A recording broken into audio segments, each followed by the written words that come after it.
মাজারকে কেন্দ্র করে আজ গাঁজা, জুয়া, জেনা, ব্যভিচার হচ্ছে।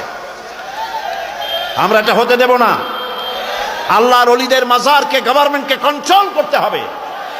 সরকার নিয়ন্ত্রণ করবে মাজার।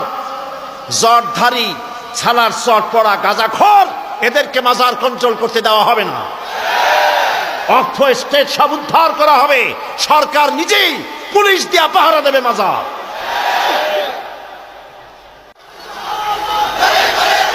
প্রিয় ভাই সব, আল আবিদুন ইবাদতকারী। ইবাদত হবে, ইবাদত হলো সব থেকে গুরুত্বপূর্ণ টাইটেল আব্দ। আমরা সবাই আব্দ। আমরা সবাই কি আব্দ? মানে কি? গোলাম। বলেন আব্দ মানে কি? গোলাম। কার গোলাম? আরেকটি কথা বলে নেই, আমরা কোনো পীরের গোলাম নই। অনেকে বলে আমি অমুক দরবারের গোলাম। নওয়াজ